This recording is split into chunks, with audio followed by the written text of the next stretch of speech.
Welcome to the very first episode of the Focus TV's Roundtable. We've been talking about this for quite a while. We're so happy that, today's here. Go ahead and get this going. We want this to be an informative space where we talk about real topics that, matter within the world of sports. We're so happy that one of our first guests today is Louis Hinnant, UMass Lowell assistant coach. Played at Boston College. He was a point guard from 2002 to 2006. Louis, thank you so much for coming in today. Thank you. I appreciate you guys for having me. Oh, man, looking forward to it. I know Cardell can't wait. So we wanted to talk about recruiting today just because it's one of those things where there's a disconnect if you're on the outside just looking in, just from all sides, because everybody has kind of like a take on it or a perspective that aren't always necessarily involved in it, right? Mm-hmm. So it's kind of, we want to take this chance, as Cardell presented it to me, that where we just want to have a good discussion, put everything on the table, and try to get to this place where it's easier for everybody to understand your side of it, the parent side of it, the player side of it. That being said, what's like the most challenging part of the recruiting process as it pertains for you? I would say right now, with so much changing with the dates and when's the live period and where can we go, right now it's understanding where the schedule's going and when and how much can you see kids. Usually when you're out on the road, I would say that the next toughest thing is probably getting to know as much about the kid as possible, because you got to understand, once you get them, hopefully they're yours for 4 years, so you kind of want to know what their habits are off the court, good or bad, practice habits, how do they treat their parents, their closest friends, things like that. Because eventually, once you get them on campus and you have to deal with them every day, that stuff is going to rear its head. So you want to just understand, what are you able to deal with? What are some non-negotiables for you and your program? And then go from there. All right, Cardell? When you find out the dates and you finally get to the gym and recruit, what are some things you're looking for? Because now it's a million AAU teams, and every coach think their player is Division I as well as the parents, and definitely the players. So what is the thing you look for to be like, all right, he can play at this level? Well, first I would say body language, stuff like that. For the most part, we all got a job because we can evaluate talent, we can understand basketball, things like that. But like I said, you're going to have these guys every day, and it's I take it serious about, guy got an 8 o'clock game, was he there on time? Is he competing? I know every day may not be your best game, especially, some of these tournaments you're talking about playing 5-6 games in a 2-day span. Every game is not going to be your best game. Sometimes you're going to fatigue, but I'm like, man, this kid's getting after it. He's still competing. I think he's good. I saw him play yesterday 3 games, so I believe in his ability, but does he take this serious all the time? And again, season gets long. You're going to go through peaks and valleys. Are you going to attack it every single day and just try to be the best player you can? And usually those guys, they end up panning out. So, what are the immediate turn-offs when you're like, I'm good, you get up and walk away? Again, late, just late to a game. Obviously, for me, again, I don't know you yet to really know how you are as a kid, so I can only go by what I see in this short time span. So if you're late, I'm just assuming you don't value my time as much as you value your own time or the team's time or your teammates' time, things like that. Like I said, are you going to compete at 8 in the morning? Because I just have a philosophy of, if you'll quit on this, there is no telling when, it's in your DNA. You'll quit. I just don't know when it's going to happen. Is it going to be when we're down 10, trying to claw back? Is it going to be when you haven't hit a shot and now you're just like, oh, forget this? But to me, it's in your DNA and it's in there somewhere. Eventually he'll quit on me. So. All right, one of the things we talk about so many times on the Focus, people in these highlight tapes, people love them. Some people live by them, think they're the end-all, be-all, the holy grail to getting to the next level. Obviously being a bit facetious here, but just how much do, the social media highlight tapes matter? If not, because we've had people in your position say this before, want to just take it again to hammer this home. So the 2 different mixtapes. You have the huddles, the huddle accounts, things like that, which pretty much gets a grasp of your whole season. When you're talking about the social media mixtape, if you ever been at some of these tournaments, it's crazy to see that kids are playing so much after the whistle. So you do something, I foul you at half court, and they're going to still go and do something because the guy's under the basket with the camera. So a lot of times, unless you're there, you don't realize, like, 10 of these plays did not happen when the game was actually going. I've seen guys do dunk contests after the game. Like, you talk about switching over between, AAU games, so you got to get off so the next teams can get on. And they're going to go and do 3-4 dunks because they know it's going to get on the social media mixtape. So as far as, like, where that stands in recruiting, it is good to capture the eye, but I'll always say, yeah, you got my attention. Can you send me 3 or 4 full games? Right. Anytime. People shoot 97% in the highlight tape. Yep. You know what I mean? And the ones that they do miss, they cut it out right before it happens. You know what I mean? So you can look at that type of stuff and just kind of use it as a gauge. Oh, he can do these things. He can do these things. It looks good, but I need 3 or 4 full games to kind of really see what you do in game situations, and then we go from there. Right. To piggyback off that, what is your take on now they're filming warm-ups as like a highlight tape and stuff like that? And I'm like, what's the whole point of that? And some of these players are not even going to play. It's all for, like, it's a social media recognition, which, we're older than, than the players that we're talking about, but for them it's everything.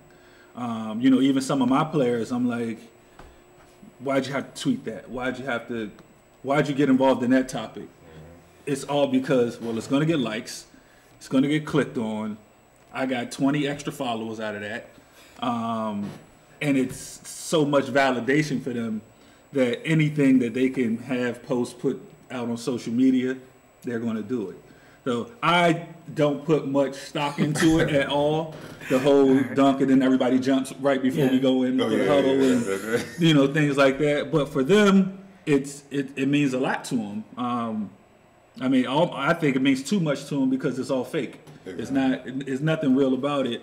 Amongst coaching circles, and I know you do this, and you guys are pretty tied in, but I would say 50% of the offers you see out there aren't real. Yeah.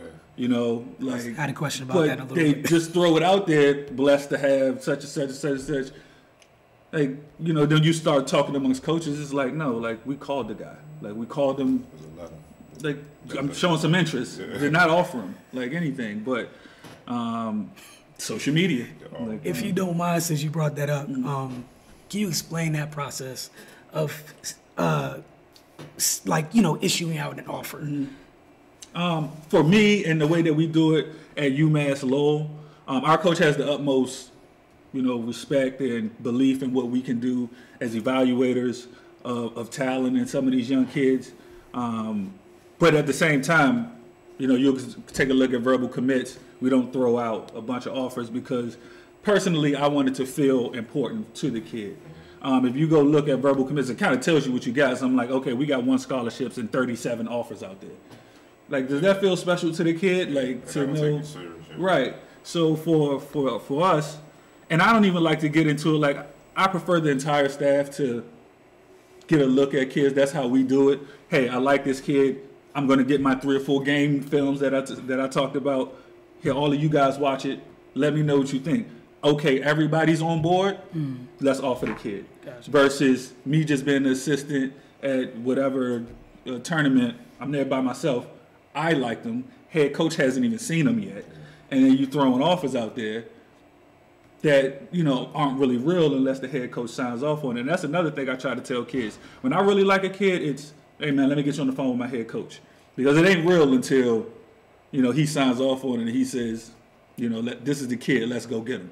So that's kind of... You start recruiting, what are the dialogue with parents? Because you get all types of crazy stories, but, sometimes it can be misleading. Sometimes parents are real cool. They just want to get a feel for who you are.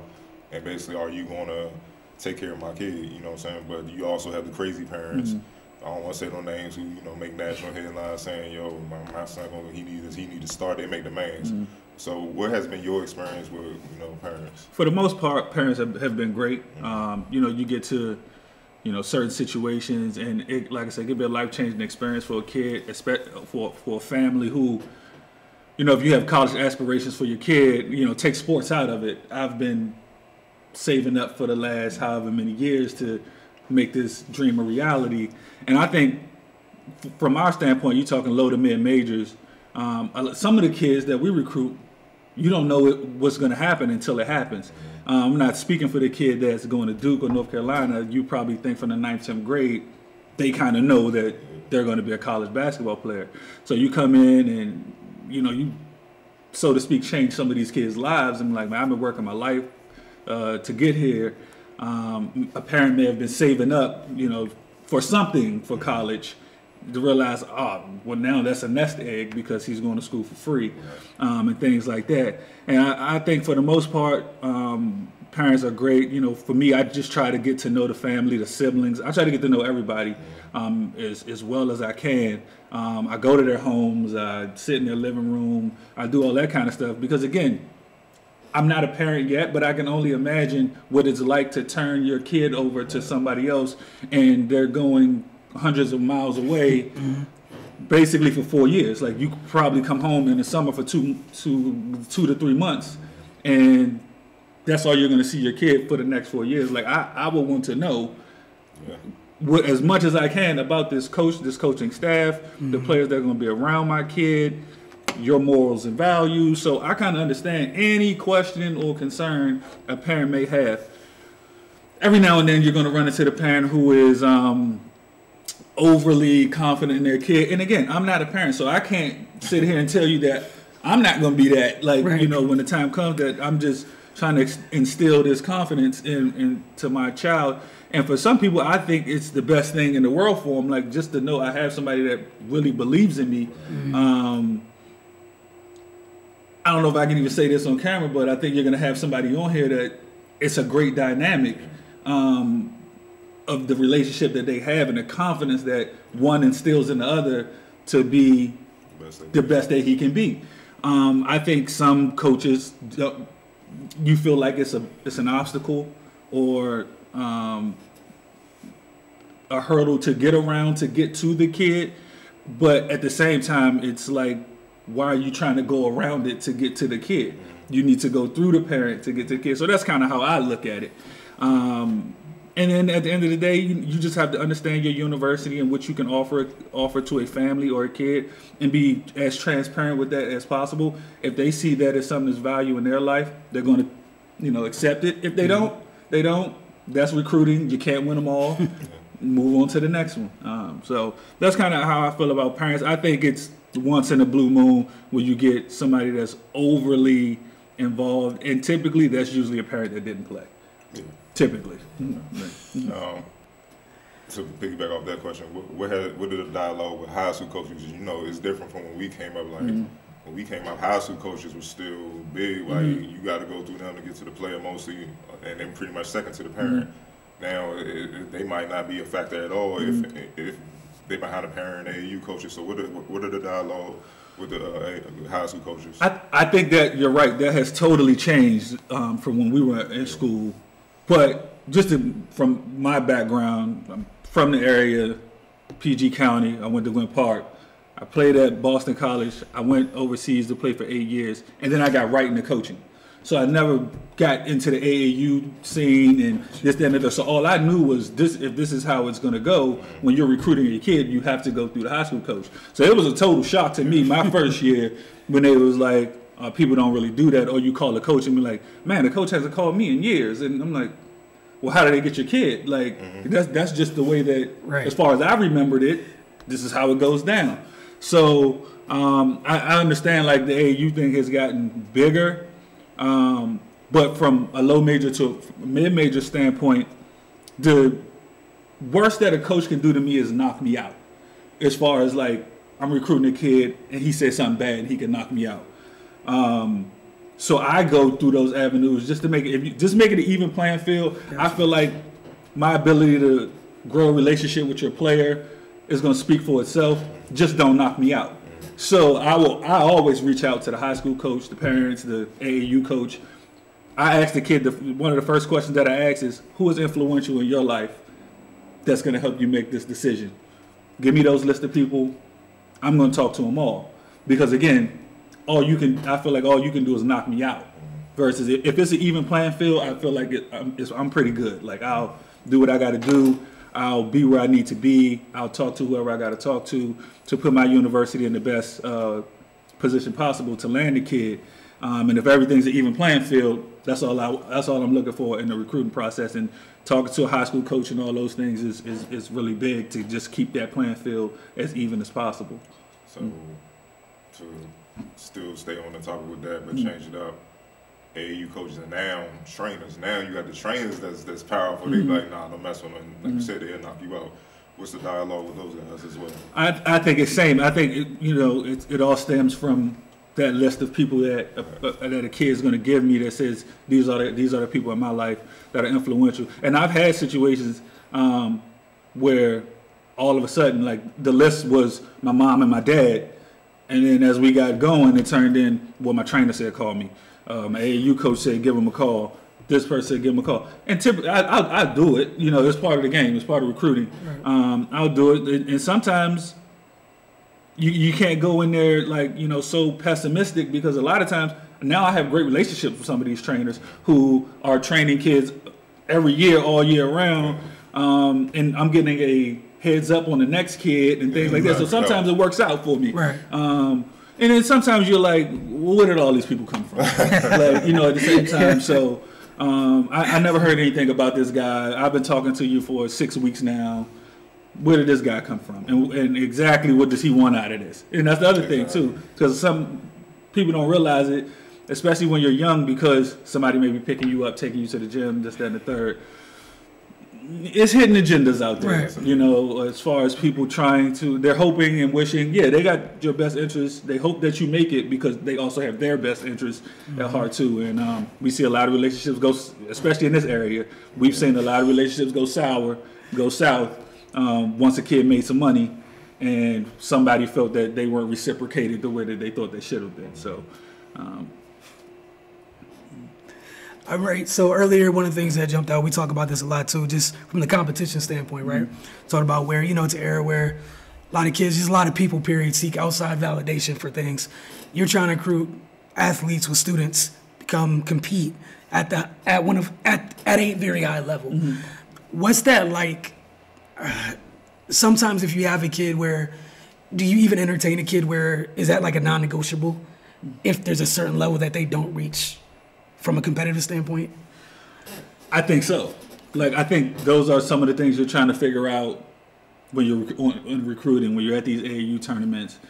I try my best to get to all the 8 o'clock games, especially if it's a kid and I'm recruiting. I hope you play at 8:30, 8 or 9:30, because I'm not going to say it's the easiest thing in the world to just wake up that early and compete at a high level, but at the same time, when you know what's on the line, and if you have a goal which you're trying to reach, like waking up at 8 to play ain't really, that's not stopping me from getting to where I need to go. Right. At the same time, you're going to come in, you were the man wherever you were, or you worked your way up to being the man, usually by your 12th grade year, to be a Division I player. We all got the same story. Everybody got the same story. There's guys, by the time you get there, there's going to be guys who are juniors, seniors who have worked at this level to be the man. You may not have this big pot of minutes or opportunity in year one. And I think that's what freshmen, the transition, everything, that's where the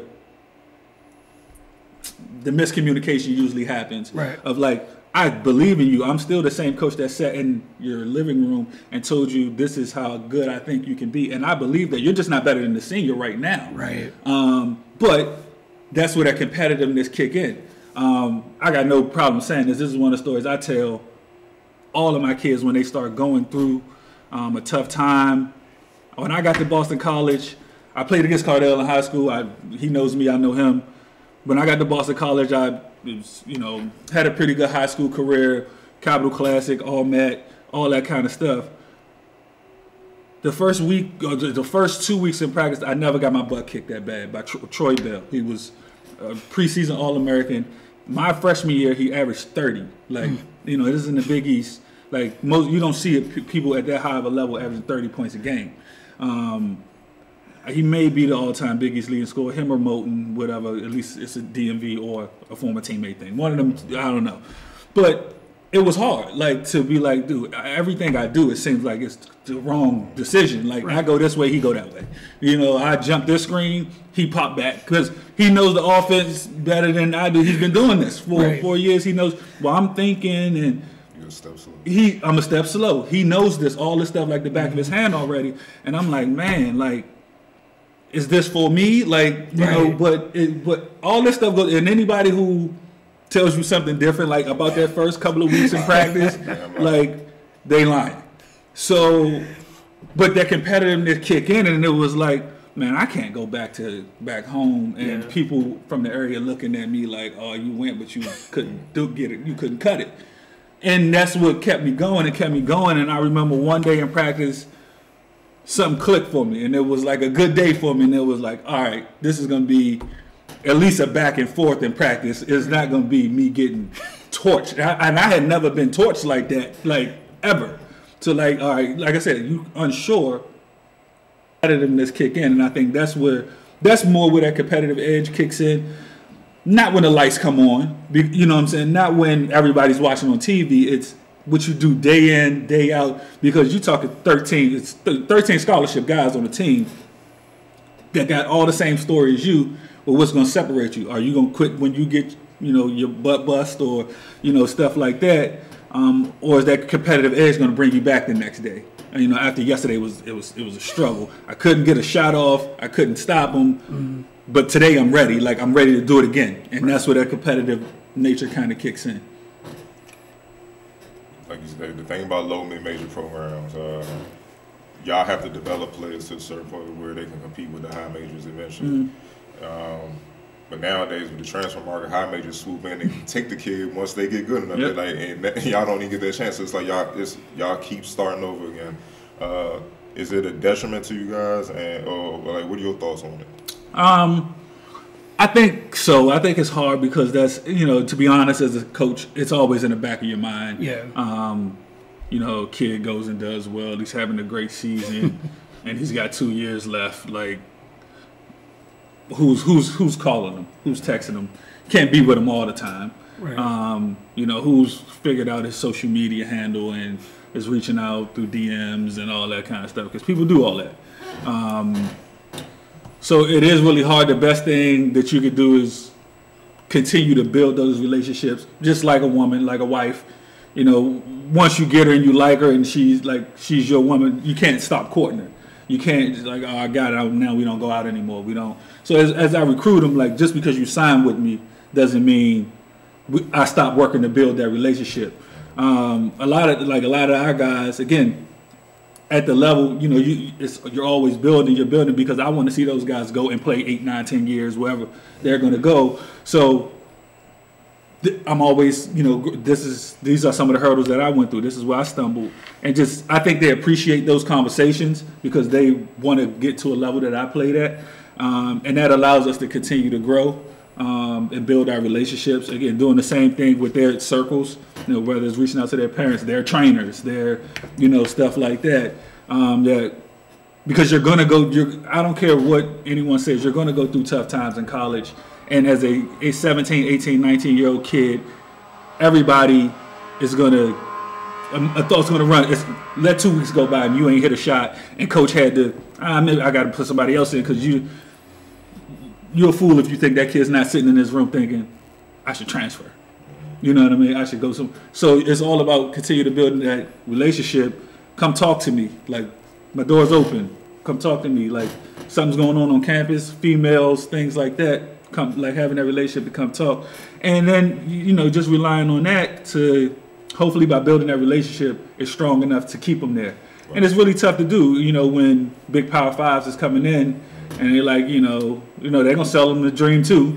You know, you come here, you can play 25 minutes a game, you can do this. I get you in the pre-draft camp. This is, like, who doesn't want to hear all that type of stuff? So it's hard when my sell is they're gonna find you. Dame Lillard, CJ McCollum, you know, if you do what you got to do, they're going to find you. And their sale's going to be, I'll get you. They don't got to find you. I'm going to put you in their face. Yeah. I'm going to make a call. You know what I mean? So it's tough, but so far we've been good with that. We've been able to keep our best players. I think we treat them extremely well, and that's been going well for us. And again, like, it is what it is. You know, you got to now recruit all year round, unfortunately, and just hope that none of this stuff takes place. You know, a big Power 5 school doesn't swing in at the end of the year and swoops up one of your players. And it's just part of the game. It's part of the game now. So. Yeah, one that's related to that. Are players transferring due to running from accountability and competing, or are they transferring, you know, or is it more the coaches not moving in integrity, or is it a combination of both? I think it's a combination of both. Again, you hear a lot of times in the NFL where, like, person outplayed his contract. Yeah. Right? You know, where's the money? Read me up. I outplayed my contract. So for whatever reason, kids get missed, and I think with the structure of the new calendars and things like that, even more kids are going to get missed because there's less days to be out there. But then you get out there, you know, and people are better than what some rankings said they were, and things like that, and they get a better opportunity. And I'm not upset unless it happens to us, but you know, you gotta take that on the chin and just understand and keep recruiting. And then at the same time, the story that I told about coming in and, you know, not understanding where my opportunity is going to be, I'm getting killed, this, that, and the third. I think a lot of people are taking that as if, all right, I'm out of here. Like, this guy's already killing me. He's already, let's say, luckily for me, Troy Bell was a senior, but let's say he was a junior. Yeah. And I had to go through this for 2 years. Like, some kids are, I'm not doing that.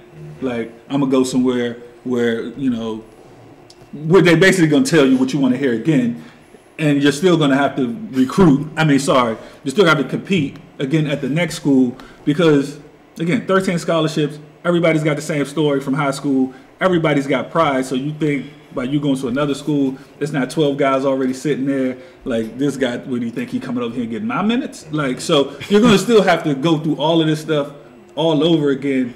I just think, again, you got to change with the times, but some of the things aren't beneficial when you're talking about teenagers. Yeah. You know, the new transfer portal, which makes it basically you don't even have to we don't get a chance to have a conversation with you if you don't want to say, look, this is where I see you. These are the areas that you struggled at. Going forward, this is what we're going to do, and if you do X, Y, and Z, you get more. You know, you get more of an opportunity, things like that. You know, there's going to be situations where I think you're a really good player, and as we all know, from a coaching standpoint, and I think I've seen you say it online, don't get upset when the coach is on you. Mm-hmm. Start worrying when he's not on you, like when he's not saying anything, and you know you're messing up, and he ain't saying nothing. He ain't saying anything. So a lot of times, like, you're in practice, and I'm on you because I think you can be really good, and I'm trying to get some of this BS out of your game.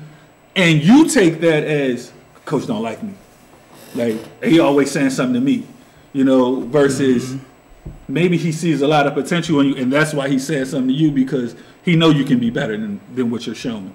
But with the way things are set up now, I may not even get a chance to say that. Right. You know, because you just didn't like what I said in practice today, so you're out of here.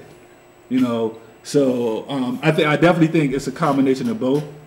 I do think, again, social media, the ability, a ton of AAU teams. When we came up, if you wanted to be considered a big AAU team, you had Assault, Jaguars, Blue Devils.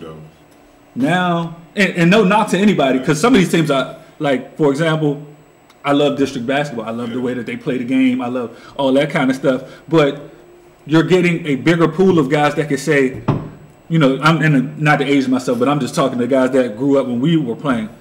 Oh, I played against Jerry Jack. Yeah. I played against James White. I played against DeMar Johnson. You had to deal with those dudes. Yeah, but you had to, like, to be on their team, like, you had to be good. Yeah. And to be where they're going to be at, you had to be good versus now it's 17 AAU teams in the area that now people are starting to think, I play with Jerry Jack, I'm just as good as Jerry Jack. So when I get to this low major school while he's at the top school, like, I'm supposed to be where he at. Yeah. We was on the same team. You know, we played at the same tournament.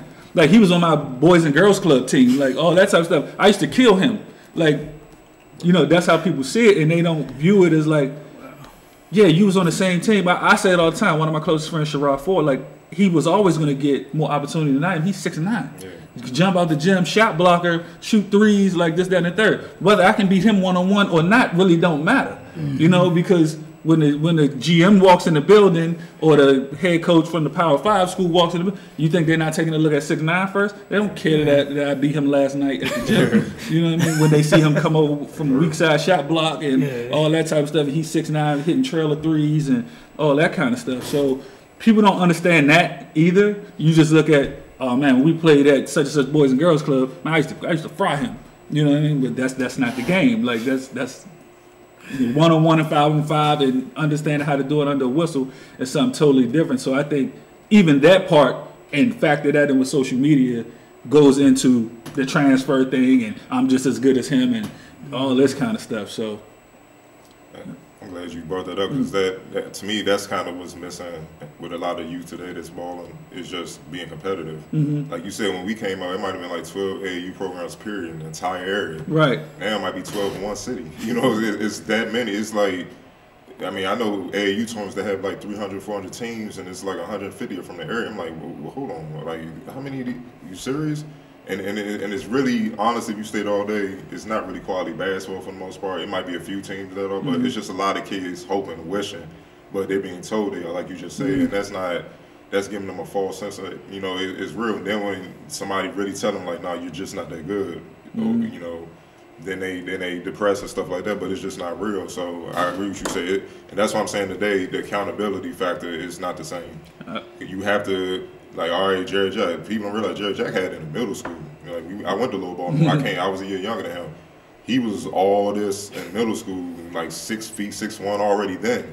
You see what I'm like? In my ninth grade year, I was 5'8", 95 pounds. You see what I'm saying? Like, they're not looking for me. But then again, you stick with it because you develop.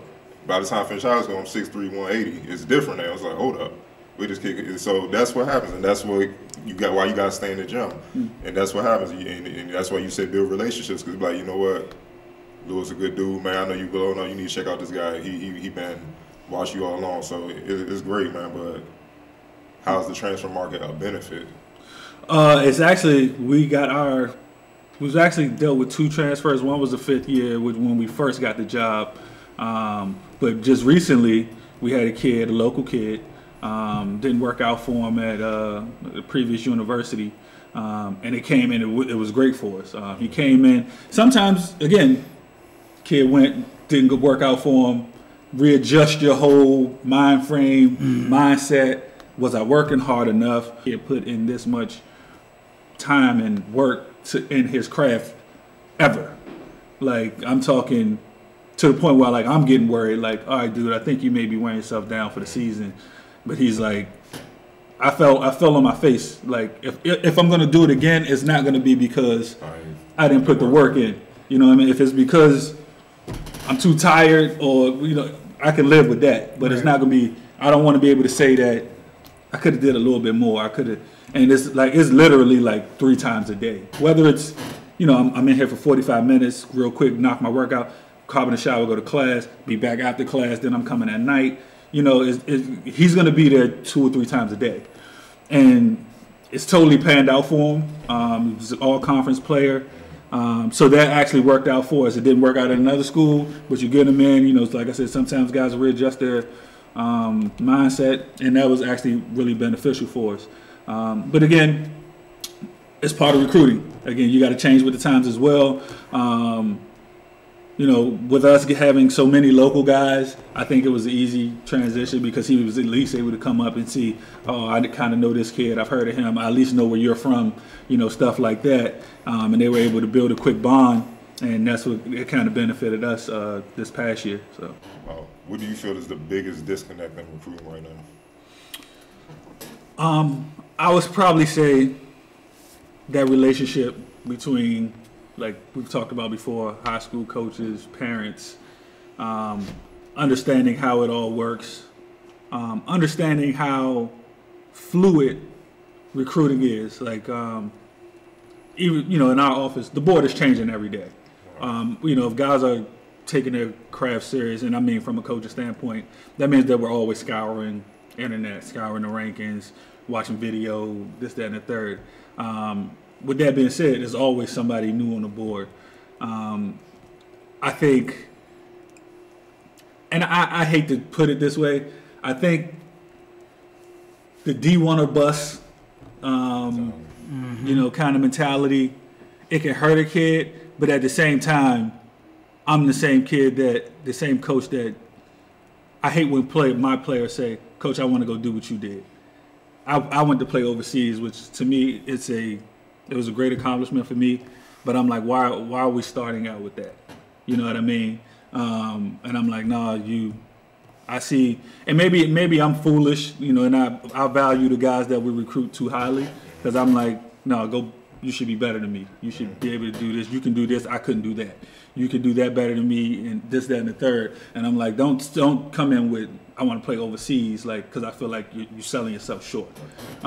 So at the same time, it's hard for me to say to a high school kid, don't have that mentality, but you need realistic people in your corner that tell you this is the level you are, without killing your dream, without, and again, nothing's wrong with that. There's a kid at Shaw right now that's supposed, like, who knows what's going to happen. I'm pulling for him to get drafted.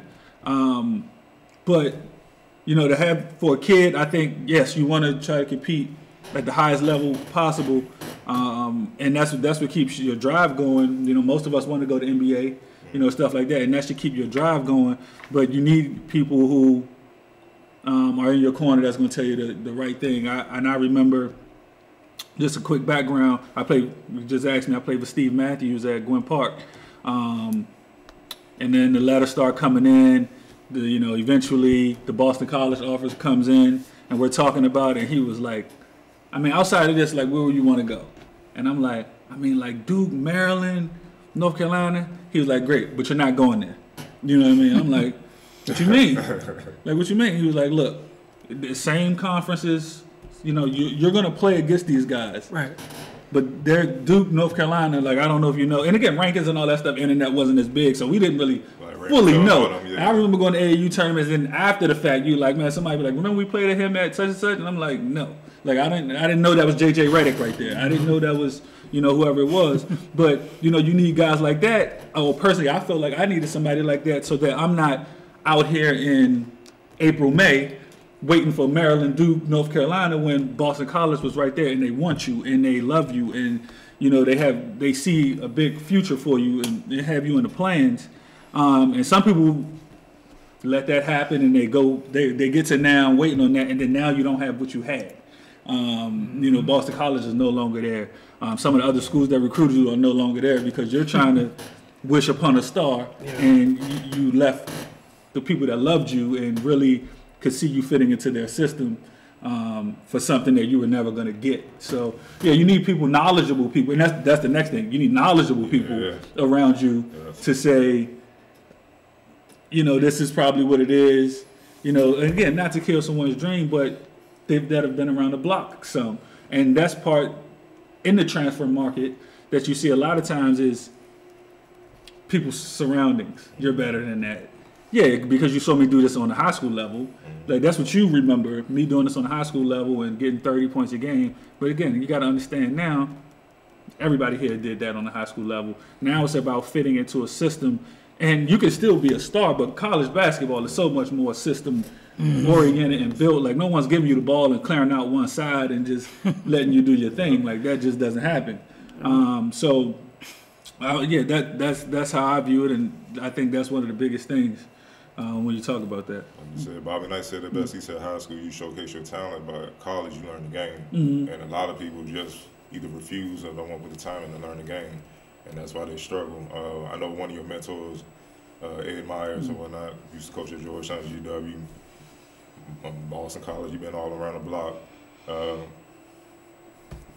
Obviously, when you were a player, how was it being recruited when you was coming up compared to now? And like you said, knowledgeable people around you.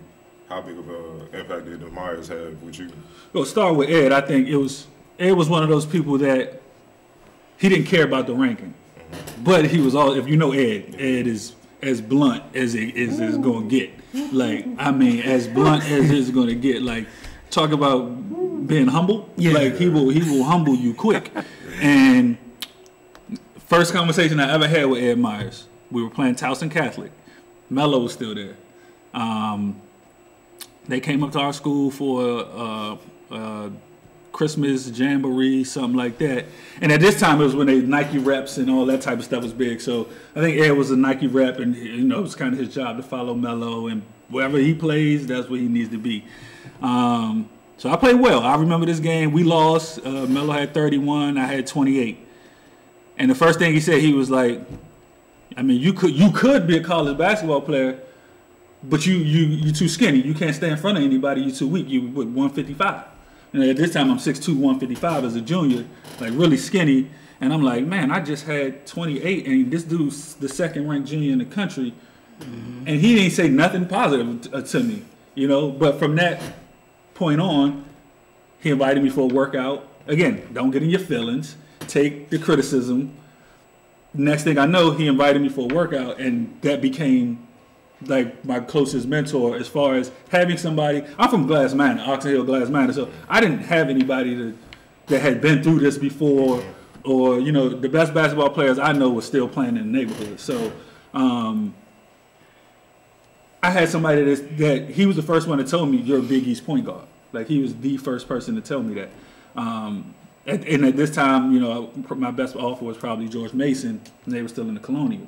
And he was like, you know, just do this, that, and the third. Come to my camps, this, that, and the third. And I'm like, sometimes I'm going to this guy's camp, and it's me and 12 and 13-year-olds.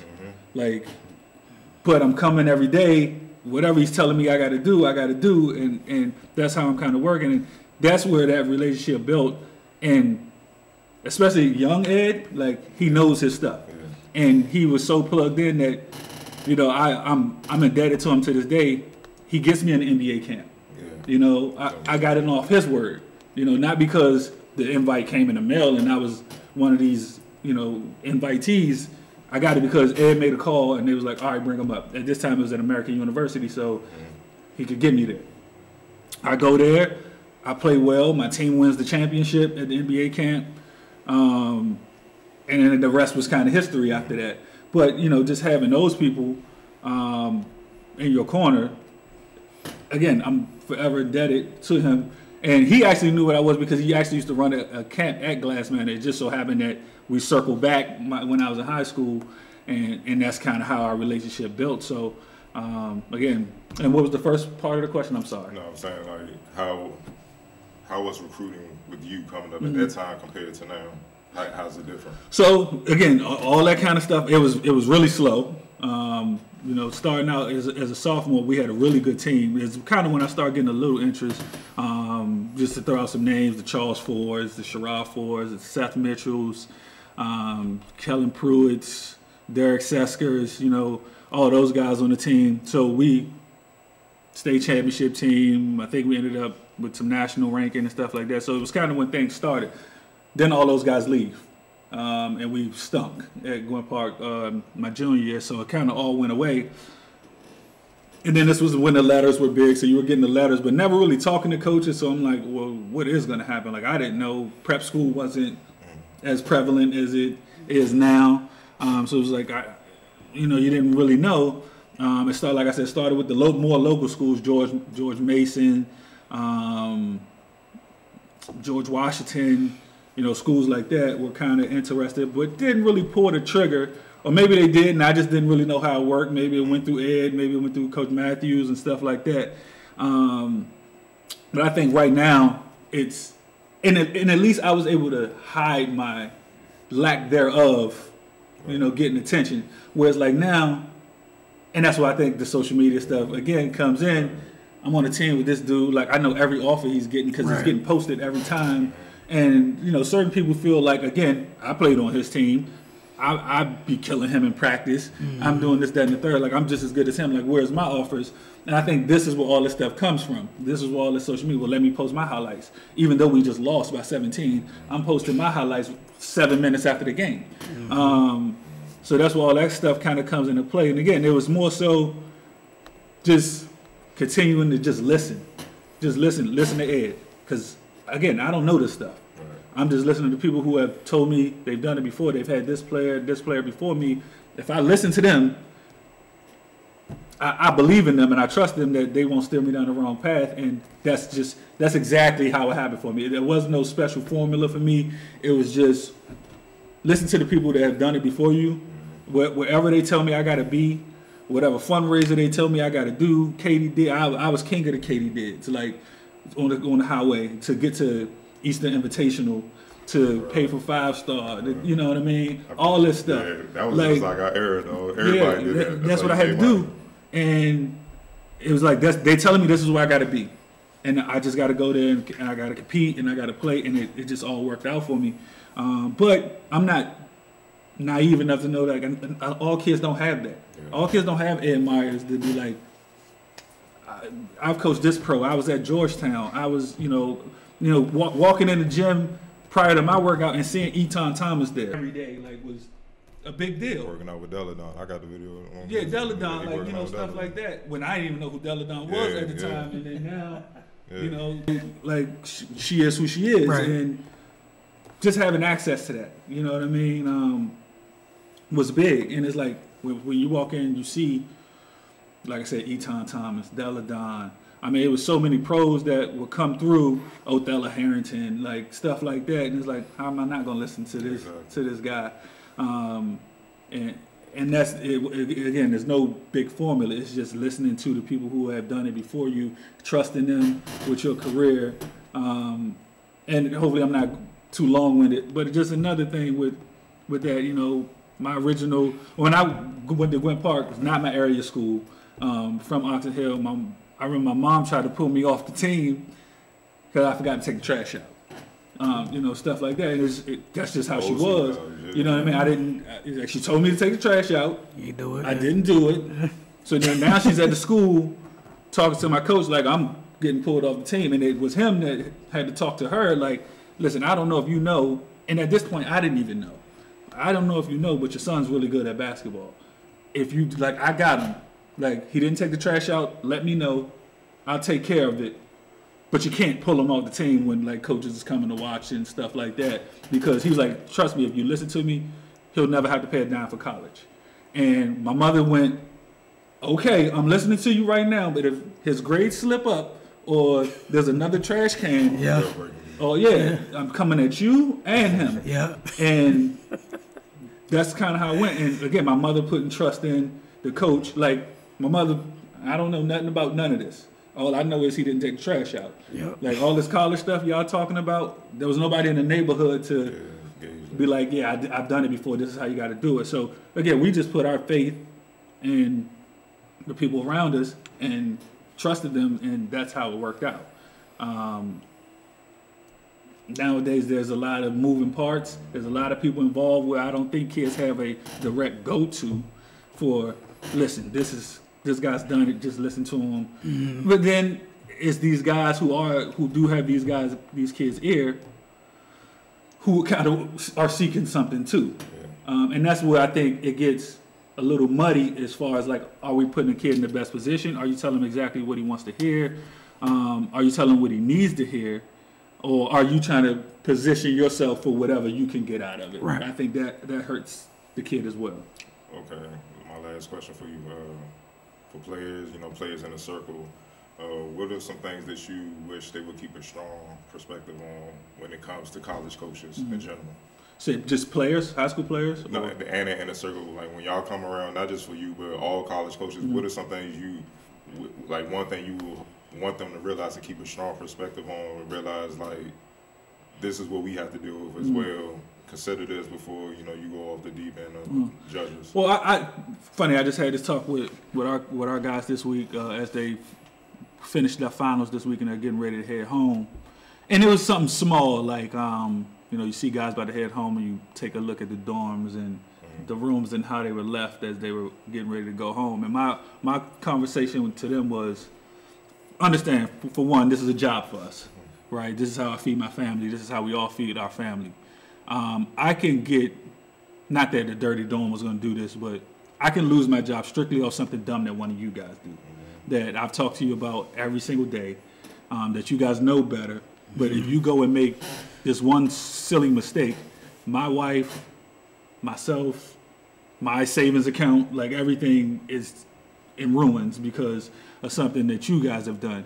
And I, just talk to them all the time about being grateful because on most universities, head coaches and staffs go to bat for, we try to get these guys as much as they can get, as far as from a housing standpoint, from a food standpoint.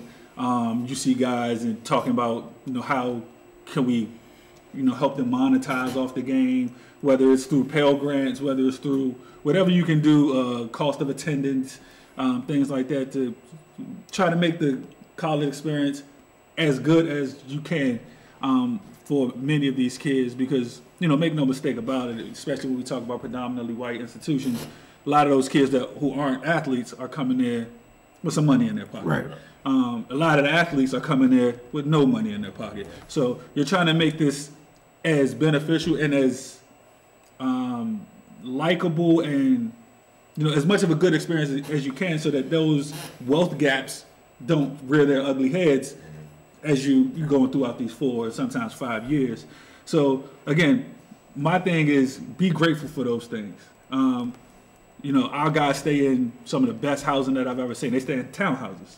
And it's like, we've all been in college, like when my room was the hard bed, boom, like this is my bed, this is your bed. Like, yeah. I can reach out and touch you like from here. So it's like, be grateful for those things because, you had a head coach that really fought and went through things with administration to get you guys, this nice housing, these nice locker rooms, these, so that you cost of attendance and to put money in your pocket. At our school, round trip flights, 3 round trip flights. When we was in school, you got to pay. That's on your parent. Like, even if you got to go to summer school, like, the parent got to get you there and back. Like, so, just stuff like that. Just be grateful for the opportunity that you do have. Love the institution that you are at. Just like we learned as adults, love the job that you're at until, you get the next one, and then you do that one like there's no other job until you get something better. And that's how you got to treat this thing. And that's how you continue to progress in life. I've watched you guys grow from, just Finest Mag to, to where you are now, Focus TV and scouting and all the things that you guys are into. And I think it all stems from, you treat Finest Mag like it's all you got until Focus TV comes, until scouting job comes. And, now you're in so many different avenues, all because who was Big that said it first, like, treat it like it's the first time. Yeah. Every time you do it, treat it like it's the first time. Don't get complacent, and start looking at the next thing. Treat whatever the task is like it's the first time. Mm-hmm. So I think as long as myself and our program and our guys continue to treat things that way, then you have no choice but to continue to get better, continue to progress, and that's all we're all looking for. When you talk about being successful in anything that you do, just continue to progress. Eventually, you'll get to where that, wherever it is that you want it to get to. So that's how I look at it. All right. Well, I want to thank you guys for tuning in and for this portion of the first episode of the Roundtable. Louis Hinnant, UMass Lowell assistant coach. Thank you so much, bro. Thank you, guys. I appreciate it. All right, everybody. Thank you again for tuning into the Roundtable presented by Focus TV. We already had the first part of this episode. Got Cardell Dudley here, got the Harristons, got Jordan Harrison, Texas A&M University Corpus Christi commit, Flint Hill District Basketball Club point guard, have his father, Rodney Harrison, and you guys already know Jamaal Haywood from the 9450 basketball. This is who produces that great clip we get each and every Tuesday night on the Focus TV. So similar to the first part of this, you guys already know what it's about. We're talking about recruiting. And we're talking about all aspects because there's typically a disconnect between the player being recruited sometimes, the parents, the coaches. There's a lot of moving parts. And we had a great first half, getting some good informative insight from our first guest. Right now, just want to going to start with you guys. Just ask, now that you're kind of done with you're pretty much done with the recruiting process, right? What was the toughest part for you? To me, the toughest part is going in, night out, and trying to play your best. because that's what you practice for, and you don't know like what coaches want. You don't like every coach is different. They got a different playing style, and like trying to go in, night out, and produce and like give a coach what he wants in the particular style that he wants. That's probably the hardest part throughout the process. All right, Rodney, for you as a parent, what was the toughest part for you?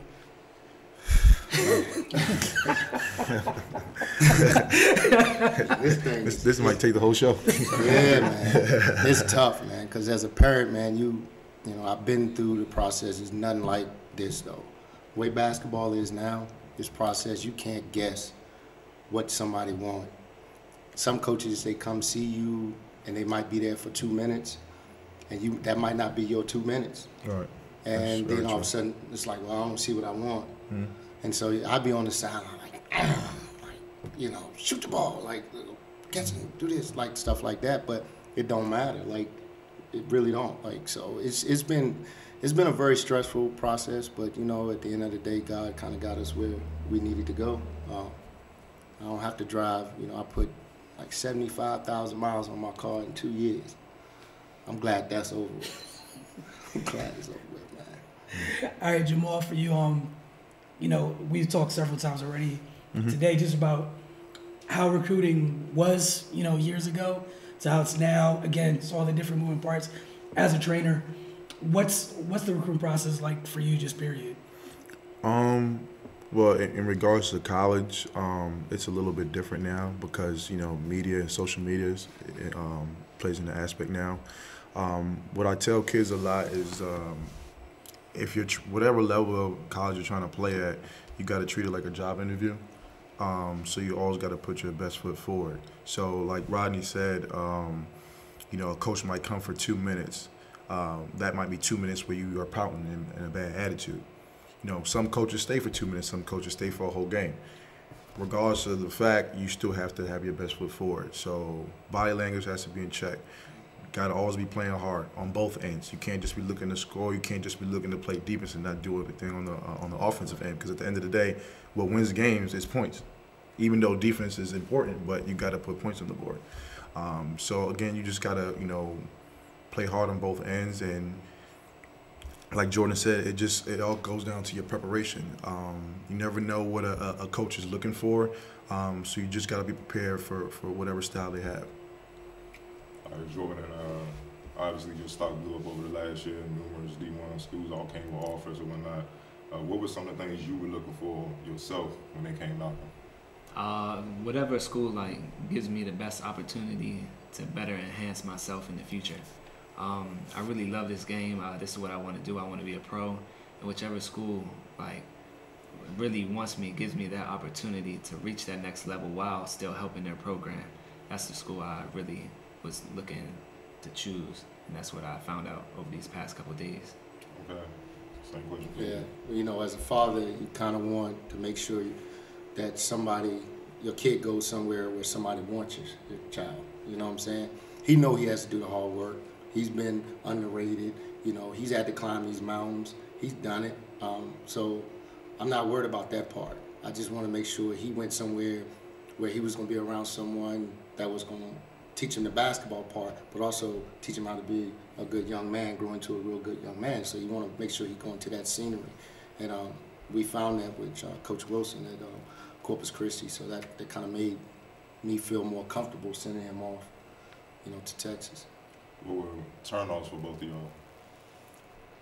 For me, it was basically like Coach Dowling, like Coach saying like your height and everything. Like to me, I feel like height doesn't matter. Like it's the heart that really matters. Like so coaches came to recruit you and saying, I just don't think they told you that. They were like, you were like a little bit too short. You're like 2 inches too short or something. So why come? Yeah, I didn't understand it, but I mean, for me, that's like my biggest motivation. Like people always doubting me, and then. And at the same time, he busting the 6'2", 6'4" guards. Yeah, about to go in. Because I mean, I'm sorry to just interject, but seriously, why show up if you already have predetermined? You know what I'm saying? Like, if you have a certain type of whatever, right? You don't have to show up. Right. If you already know for you, like personally, he doesn't fit what I'm looking for. Why show up to tell that person that? Right. Yeah. It's a phone call. Do you feel like some schools came knocking, came calling because they saw other schools calling and knocking? That's how it Oh works. yes, I think that's how it works. Some schools in the conference, you see another school offer, it's like they got offer too. They got like try to make the best move. They like try to beat them to the case. That's how it works. That's funny. Jamaal, nowadays it's different. When we came up, trainers are a big part of the inner circle as far as recruiting one player. You know, what was some of the advice you gave to what is some of the advice you give to your players that you train when college coaches reach out, and you know, whether they inquiring or offering, what is some of the advice you give them? Just be respectful. Like I said earlier, now that social media is huge, watch what you put on social media, whether it's Twitter or Instagram. A lot of these kids like to do selfies at different events, like parties and stuff like that. Just like you have access to Instagram that scrolls through somebody else's videos, college coaches have access to that as well also too. So your game could be very good, but at the same time, they can make that decision based off non-basketball related stuff. So if they feel like you're going to be a problem child, or you know, you have to babysit you, they're not going to want to put up with you for 1 year, 2 years, 3 years, or 4 years, and it's an investment for them, because college tuition is going up, $50,000, $60,000, sometimes $70,000, and the school's paying for that as well as extra stuff as well. Also, you're getting gear and you're getting all types of food, just anything else to make sure that you're comfortable there. So again, like I said, that's an investment. So you have to make those coaches, feel like they're gonna get their investment back. So if you're not doing that, if you're not preparing yourself now while you're in high school to be that type of person when you get to college, then you're wasting your time. All right.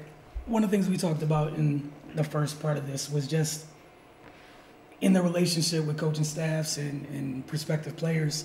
You guys already mentioned with some of the challenges in terms of the lack of communication, in terms of what they're looking for, what they may actually want. Happy that you guys found your fit. Initially, how stark was the difference going from literally the exact the horrible experience to the right fit? It's the right fit is very important. All y'all got to do is go look at this transfer portal. This game of basketball is changing, and everybody putting out there, I'm 110% committed. Next year they trying to get up out of there, like that. So you'll have to look at the character of the way college coaches is looking at the character of the player.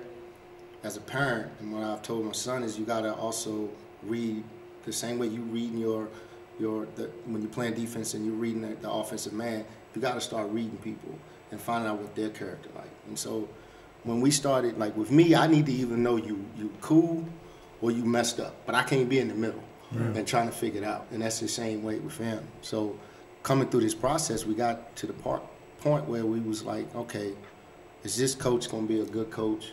I think I'm going back to what I was saying before, is about how you treat someone and how you beat someone. And he don't ask for nothing. He don't want nothing free. You know what I'm saying? He gonna work for it. He gonna have to work for it, and that's the way it is. So at the same time, you want to make sure that someone is building good character men, to help lead this country one day. You know what I'm saying? Because Lord knows we need it. For sure. For you, Jordan, was it that let you know initially, like, this is the right fit for me?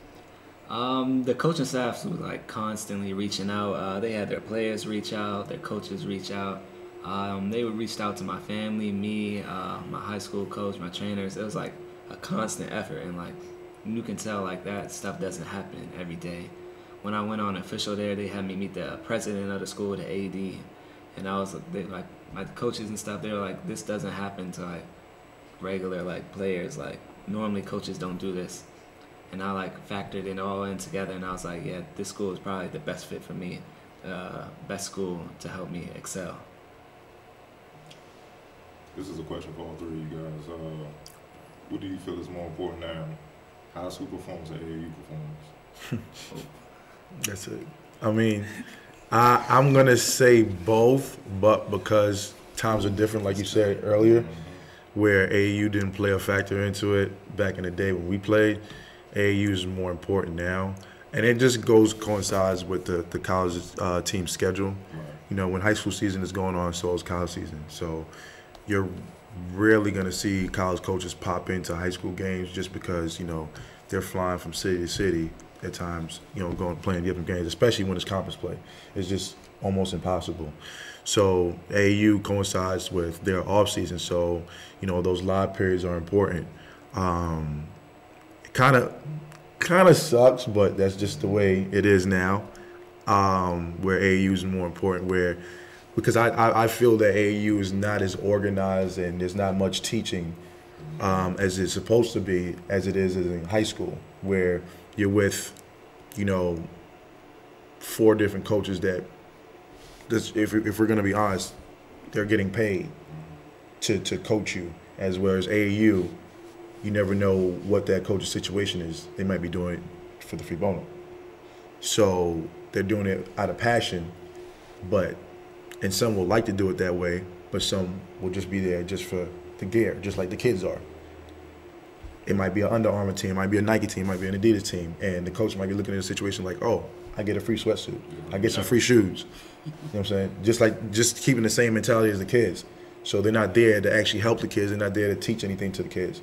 So a lot of times when those kids leave AAU and go back to high school, you didn't really learn anything. All you do is just play basketball, which helps you stay in shape, yes, but at the same time, as years go past, you got to grow. You got to improve. That's the only way you catch notice of college coaches. I would say like it's both definitely, but AAU you get like majority of the coaches. That's when all the coaches are there. That's when you gotta really be at your best. But also once you get to coaches, like high school plays a big part because you're now playing in a structured environment, and the coaches like in AAU like you just run around. There's not really many plays that you run in AAU. It's basically like off of talent. And in high school you gotta like be strategic in what you run. You gotta do things very sharp. So like when coaches come there, they like compare that to how it's gonna be in college. Even though the talent level may not always be there, but you need both parts to be able to see what a player has.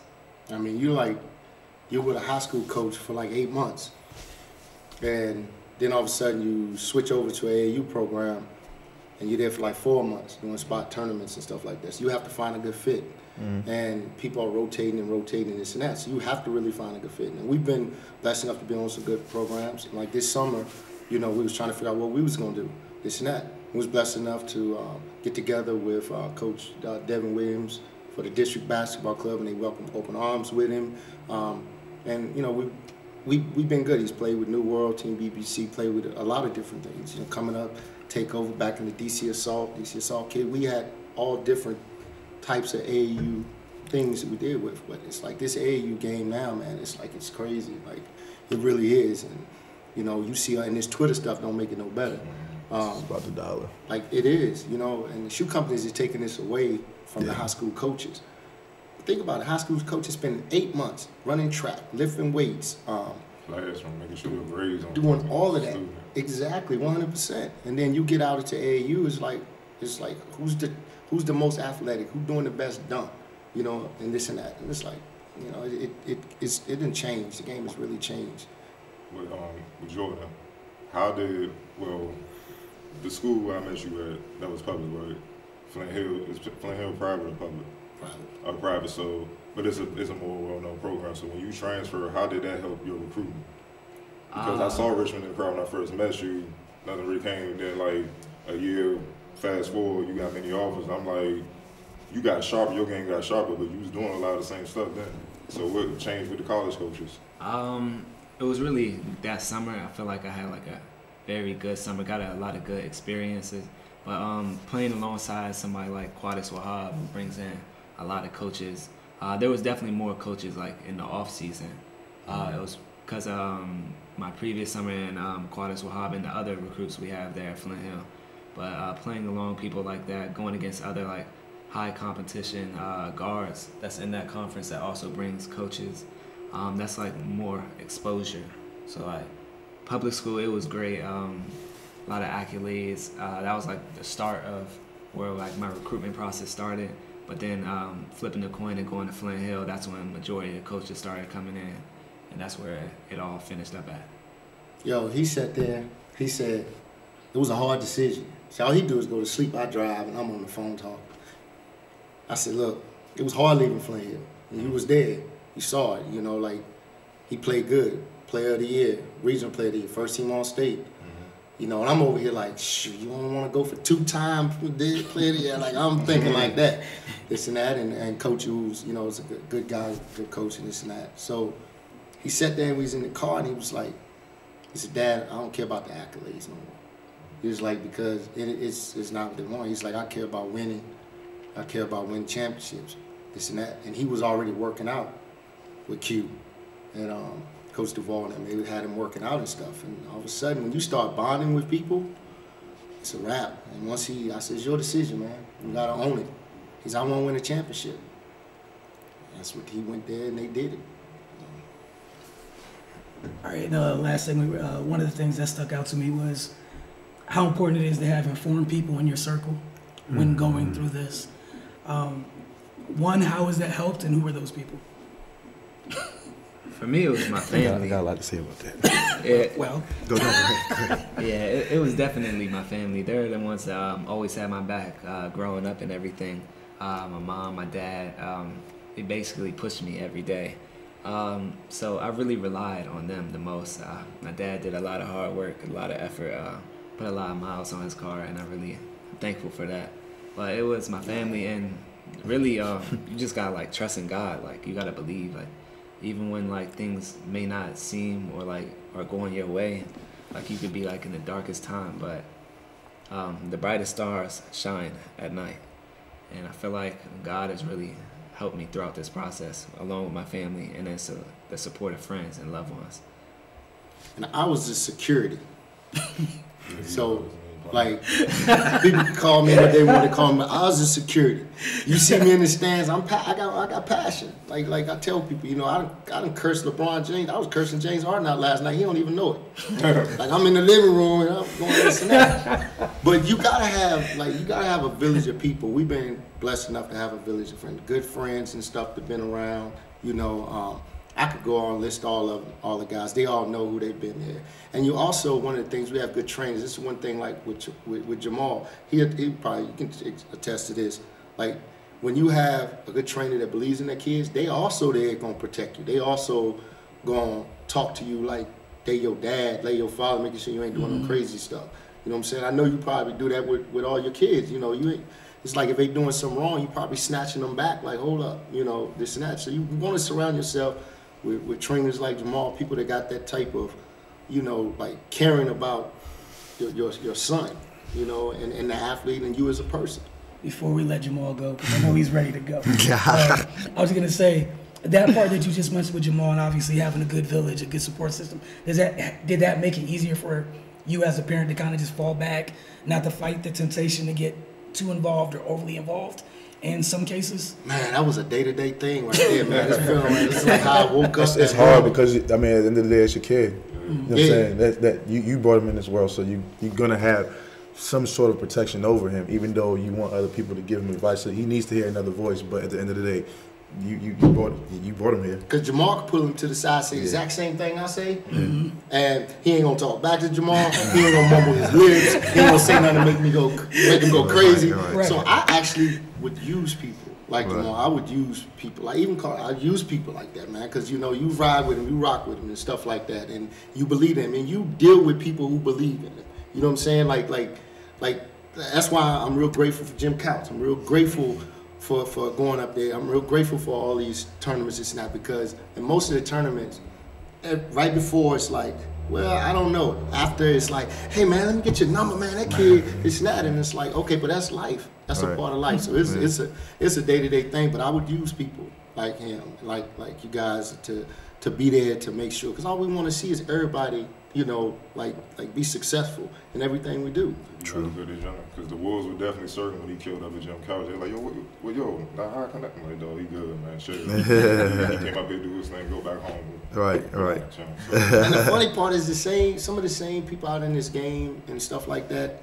Sometimes I look as some people, man, and I'm like, man, where did you play ball? Did you play ball? Like, where's your knowledge and all this stuff coming from? Because if you're truly trying to help kids, right? This is why if you're truly trying to help the kids that isn't 7 foot, 6'5". Help the kids is not so athletic. Help those kids. That's when I think y'all give respect to the game. You know what I'm saying? Like that. Don't compose of what the parents have been running around doing all the training, getting them where it is, and you just put them on the team and stuff like that. Y'all win, and it's like I'm pumping my chest. What about the kids? This and that. People want to talk about God made him what he is. Don't come talk to us about no height. Argue with God. If you believe in God, you know all of us are built different. We're made different, and it's up to God. That's what I tell him all the time, man. Keep God first. He'll agree. I'm pretty sure. A guy was training an elite player like one time take a selfie and try to take photos. Like that's the worst joke ever. You know, we just look and I'm like, you can't be serious, man. Like I know homie since he was a kid. Like you hit it. There's a couple still want to come to mind, but go ahead, just now we're gonna be grown. I'm a petty person, but we're gonna check. But go ahead, Jamaal. I know you're ready to say. Oh man. Yeah, so in regards to players in their circle, of course the family is important, but you also got to have other individuals that, you know, A, know basketball, B, have the kids' best interest, and I'm not saying have their best interest so they can get a paycheck at the end of the day, but just want to see the kid do good and want them to be successful, and C, don't have an issue with telling that kid when they're wrong. A lot of times you just see people within a circle or people get included to a circle of a kid and, you know, they're just there to coddle them and pacify them, which I actually can't stand because it just hurts the kid in the long run, because now they're going to run into somebody that actually doesn't do that, and it's going to be a culture shock for them, and it's going to be a culture shock for them at the wrong time. Go ahead. To piggyback off that part, shouldn't that start at home too? Because if your parents hold you accountable, you still used to being held accountable. It does start at home, but to his point, what I've noticed, kids listen to their parents in this game of basketball, but at some point, probably when they become early teenagers, they stop listening to them. They listen to them overall, but like little advices and little keynotes, they're like, oh yeah, you don't know what you're talking about. Tune them out. So that's where the other people within that circle come into play, like you said, a trainer. So now the player might develop a stronger bond with their trainer. Not that they have an issue with their parents, but that's just what happens. You know, they just need different experiences like that and different people to teach them stuff. So yes, it should start at home, but there's other people that play a responsible role in, you know, the upbringing of these kids and raise them the right way and tell them the right things. So again, like I said, having like a trainer or just, you know, a family friend or some type of advisor or something like that, you know, can keep it real with them and, you know, tell them this is what you're going to expect down the road. There's going to be coaches that's going to yell at you. Don't develop an attitude with that. Just take it for a grain of salt, listen, you know, use it as motivation like he said before, and just improve, as opposed to shutting down, getting an attitude and pouting. Because at the end of the day, if you're in a game and you're pouting because your coach got mad at you and he pulled you out, and Roy Williams is sitting over there and he sees you pouting, don't get mad when he exits your name off that list. And it hurts your team. Absolutely. Now Roy Williams is looking at you like, okay, got great talent, bad attitude, and he's hurting his team. I don't want him. But I only said that because, yeah, you do get, we got to this phase where, man, I'm tired of listening to my parents. Exactly. You start tuning them out, but you still hear them. No, you hear him. It's like, what's the kid from Michigan State this year? When Izzo went off on him in the tournament, and he was like, everybody else was in the row. He's like, I'm good. Like, my mom worse than him. You know what I'm saying? So that made, he handled it, then he responded. Right. That's why I brought up the fact that does that start it does because it does because you develop the core values at home as far as respecting adults and respecting people of authority. So he was taught the right way at home so that he won't disrespect Tom Izzo. You know, so it starts from that foundation. But again, it's a combination where you need it at home and then you need it from some, you know, outside people as well also too. For all three of y'all, what matters more, the circuit you play on or playing on a team during AAU that would let you just rock out, like showcase what you can do? You know, everybody, you know, I say that Nike is the best, but that may not always be the best for a player.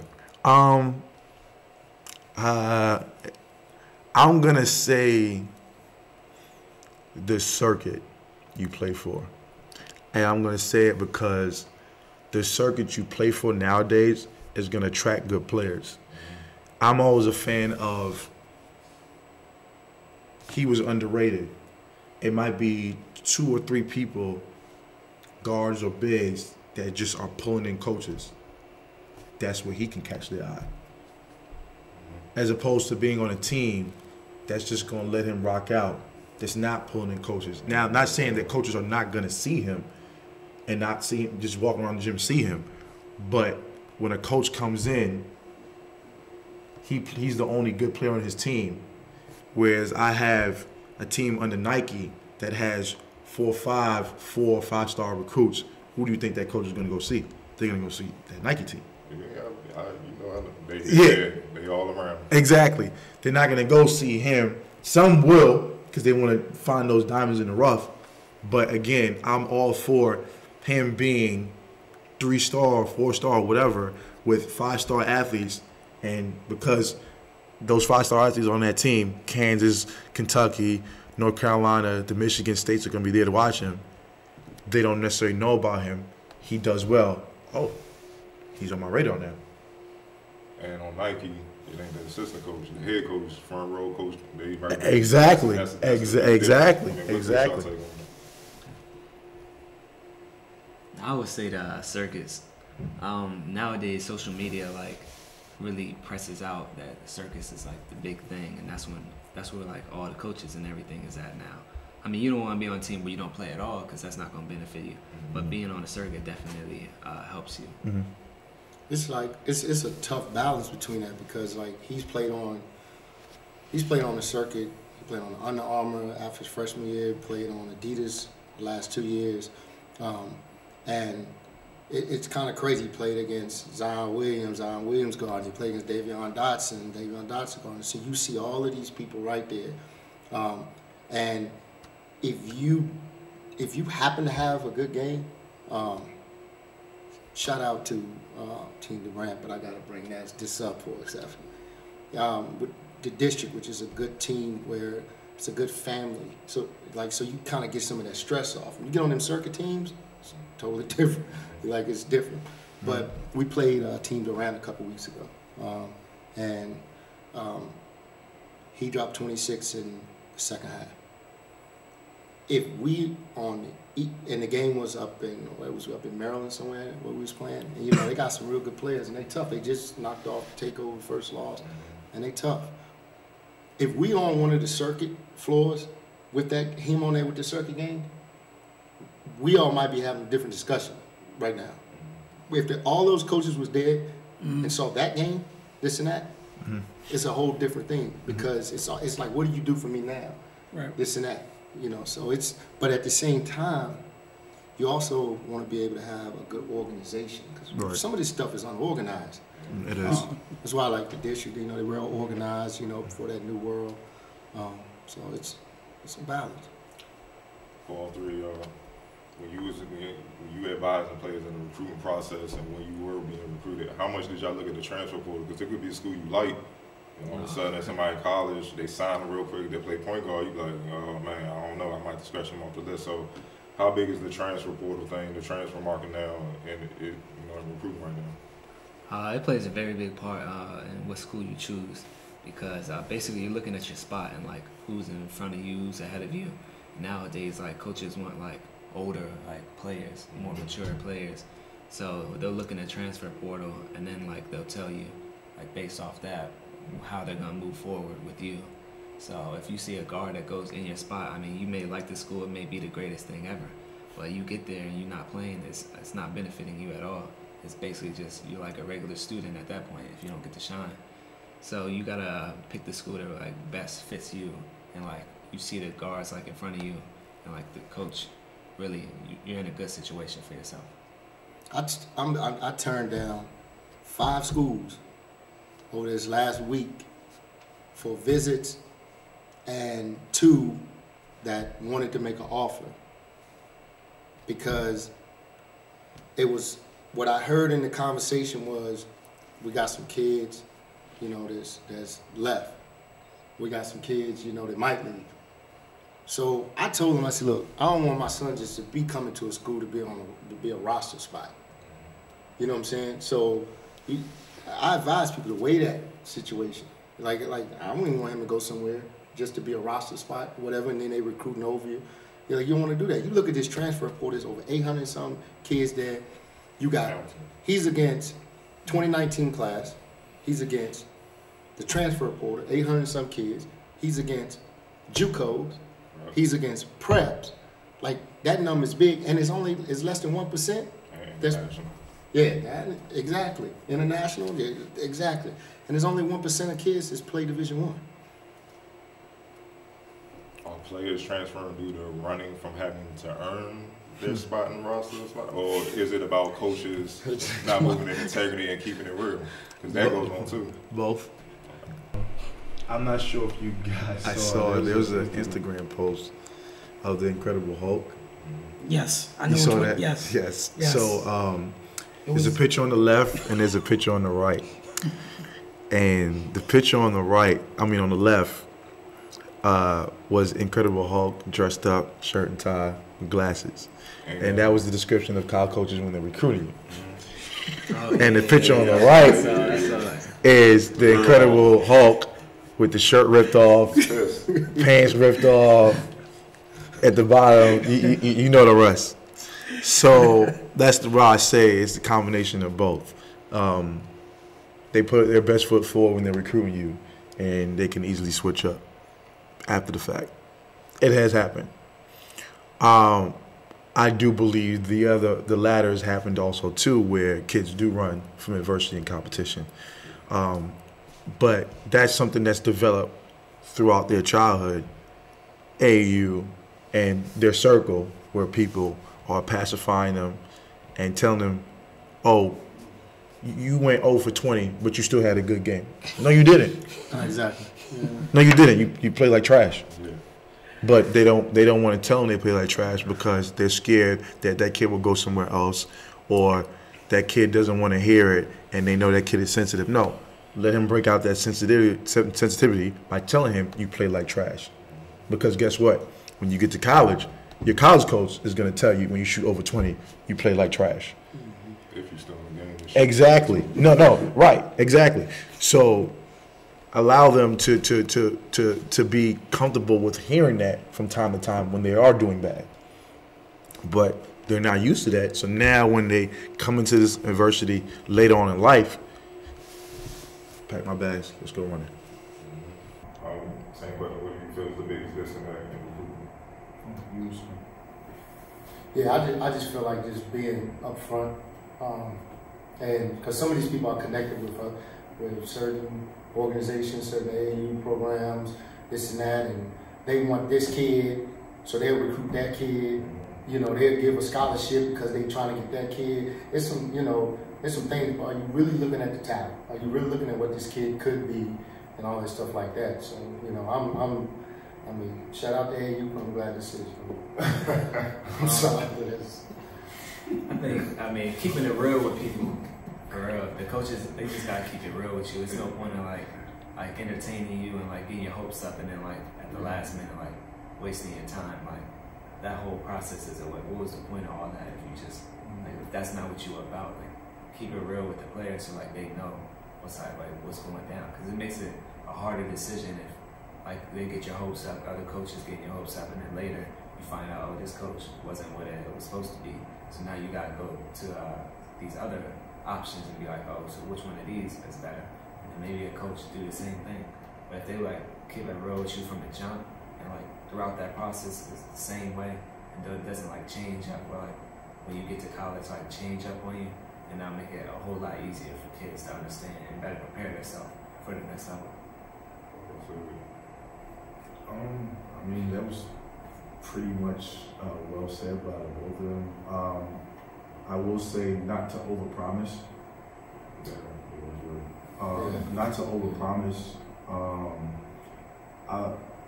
There's a new thing that's going on nowadays with college coaches where, you know, depending on who they're recruiting, or of course now the transfer portal and stuff like that, they'll ask a kid to leave.